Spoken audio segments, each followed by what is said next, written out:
Assalamu alaikum warahmatullahi wabarakatuh. Alhamdulillahi rabbil alamin. Wassalatu wassalamu ala rasulillahi sayyidi sallallahu alaihi wa ala alihi wa sahbihi ajmain ila yaumiddin, amma ba'd. Pambana ndugu zangu katika Nadoline TV, niwafundisheni na ama nikumbusheni kwa wale ambao walimu, lakini wale ambao bado hawafahamu, basi inshallah hii nakwenda kuwafundisheni miujiza na maajabu makubwa yanayopatikana katika Surat al-Fatiha. Surat al-Fatiha, ndugu zangu katika imani, miongoni mwa sura kubwa sana katika mpango msahafu. Imewekwa sura ya kwanza kabisa, ukiangalia Surat al-Fatiha kisha unakuja Alif Lam Mim katika kitabu mpaka mwisho hivyo. Lakini vile vile ni sura ambayo yenye miujiza mingi katika mashuko. Wapo wanasema hii shuka ya 4 na ni miongoni mwa sura ya kwanza kabisa kushuka zikiwa zimetimia aya zake zote kuanzia mwanzo mpaka mwisho. Ni muhimu sana kila Muislamu kuifahamu, kwa sababu hutoweza kuswali isipokuwa kujua Surat al-Fatiha. Lakini sisi katika watu wa elimu ya tiba tuna yapo yetu ambayo Allah ametujalia kuyafahamu na kuyafanyia kazi. Kwa wale ambao watakayependa kuwa ni miongoni mwa kupenda dua, basi ni miongoni mwa sura kubwa sana. Ndugu zangu katika imani, Surat al-Fatiha una uwezo wa kuitumia katika nyanja mbalimbali, haswa kwenye kuomba kheri, katika kutafuta tiba, katika kutafuta upendo, katika kufungua mambo, kutafuta riziki na masuala mengine tofauti. Leo nataka nikupe mambo mazito sana kwa utukufu wake Mwenyezi Mungu, na utayapenda kwa wale ambao watakaofanyia kazi na kuweka yakini moyoni mwao inshallah, miongoni ambao natamani wa wewe na mimi wenye kuifahamu na kuifanyia kazi. Kwanza ndugu zangu, Surat al-Fatiha hii miujiza yake ipo kwenye namba 7, ipo kwenye namba 14 na namba zingine huko.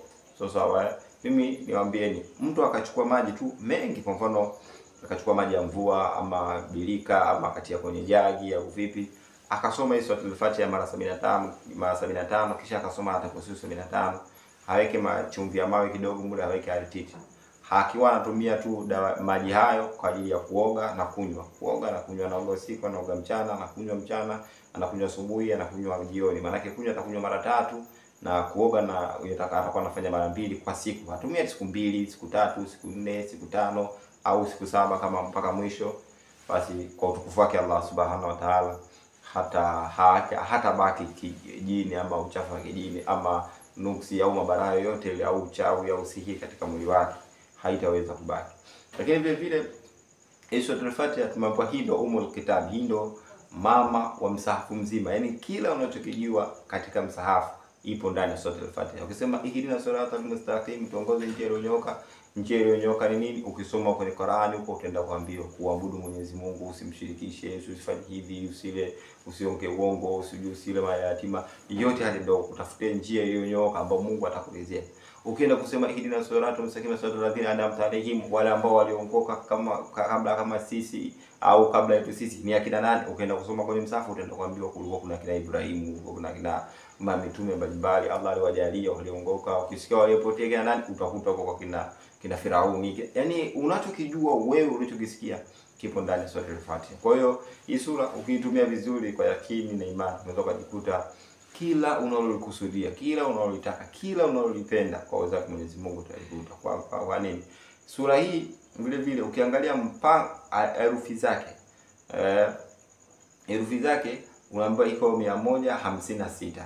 Kwa yule ambaye anasema Maliki Yaumiddin, lakini mtu atakayesema Maliki Yaumiddin, huyo mtu atakuwa amesoma 155. Kwa hiyo ukiitumia idadi hiyo, yani ukasoma Surat al-Fatiha 156 kwa nia yoyote ile unayokusudia, kheri, kufunguliwa mambo, kufunguka, kupata kama unahisi una mikosi, unahisi una mabaraha, unahisi una andamo, unachukiwa, unafanya hivi, basi ukiwa na tabia kusoma kwa idadi hiyo, basi kwa uwezo wake Mwenyezi Mungu Subhanahu wa Ta'ala atakujalia kukiziwa haja hizo na atafunguka.